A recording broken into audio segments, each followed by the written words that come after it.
नमस्कार, मैं सरिता सोनी और आप देख रहे हैं बीकेटी न्यूज 24। खबरों को विस्तार से जानने के लिए आइए चलते हैं खबरों की ओर। आज दिनांक 20/11/2024 को सर्किट हाउस में पंडित धीरेन्द्र कृष्ण शास्त्री जी बागेश्वर धाम सरकार द्वारा सनातन हिंदू एकता पदयात्रा के संबंध में जानकारी दी गई। प्रेस वार्ता में अरुण पांडे, अंचल अर्जरिया, बंटी समाधिया, मानस त्रिवेदी द्वारा यात्रा के रूट के बारे में जानकारी दी गई एवं सनातन हिंदू एकता पदयात्रा के संबंध में बताया गया कि पंडित धीरेन्द्र कृष्ण शास्त्री जी बागेश्वर धाम सरकार बागेश्वर धाम से पदयात्रा शुरू कर ओरछा राम राजा सरकार धाम तक आएंगे। ये पदयात्रा दिनांक 21/11/2024 को शुरू होकर दिनांक 29/11/2024 को विराम लेगी। यात्रा का उद्देश्य भारत भूमि से जात पात के भेदभाव को मिटाकर ऊंच नीच के भेदभाव को मिटाकर संपूर्ण सनातन हिंदू एक है की भावना को जागृत करना है। कश्मीर से कन्याकुमारी तक ये धरती भारत माता कहलाती है। हिमालय और मां गंगा की पवित्र भूमि है। संपूर्ण भूमंडल में रहने वाली भारत माता की संतानें अपनी संस्कृति और प्राचीन परंपराओं पर गौरव करें और अपने महापुरुषों का सम्मान करें, अपने शास्त्रों, संतों, ऋषियों का वंदन करें, सम्मान करें, जिनकी परंपरा के कारण ही आज हम सबको विश्व में श्रेष्ठ जाना व माना जाता है।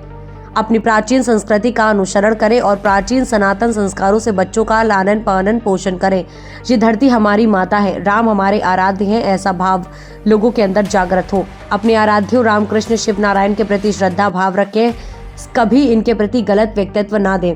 इस सनातन पदयात्रा में हिंदू समाज के लगभग 29 वर्ग, 53 धार्मिक, व्यावसायिक, सामाजिक संगठन एवं पूरे भारतवर्ष के साधु समाज की सहभागिता रहेगी। ये 9 दिवसीय सनातन हिंदू एकता पदयात्रा में 8 रात्रि विश्राम पड़ाव होंगे व यात्रा 158 किलोमीटर की रहेगी। ये जानकारी पत्रकार वार्ता में दी। प्रेस वार्ता में मुख्य रूप से पंकज शुक्ला, पिंटू मामा, हरदेश पुरी, गोलू सहित कई लोग उपस्थित रहे। धाम सरकार पंडित धीरेन्द्र कृष्ण शास्त्री जी महाराज दिनांक 21 नवंबर से हिंदू सनातन एकता पदयात्रा का शुभारंभ कर रहे हैं, जो बागेश्वर धाम से प्रारंभ होगी और यहाँ से प्रारंभ होकर के 8 पड़ाव, 8 रात्रि विश्राम होंगे और दिनांक 29 को ओरछा में रामराजा सरकार के दर्शन कर यहाँ पर समाप्त होगी।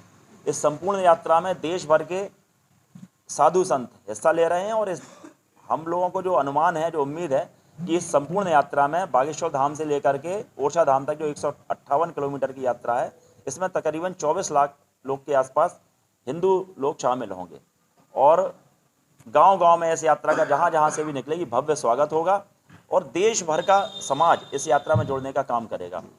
जब सनातन हिंदू संस्कृति पर वार हुआ है, तब जिस तरह से शंकराचार्य भगवान ने निकल करके संपूर्ण सनातन संस्कृति को एक करने का काम किया, उसके बाद में रामानंदाचार्य जी ने जिस तरह से एक करने का काम किया, उसी तरह का काम इस कलयुग में धीरेन्द्र कृष्ण शास्त्री जी महाराज भी करने जा रहे हैं और हम सभी को मिलजुल करके इस यात्रा को अति सफल बनाने का काम करना है। यात्रा का उद्देश्य इस देश के अंदर से जात पात को मिटाना, भेदभाव को मिटाना, एक दूसरे से ईर्ष्या के भाव को मिटाना और इस भारत को सनातन संस्कृति को जागृत कर विश्व गुरु बनाना है।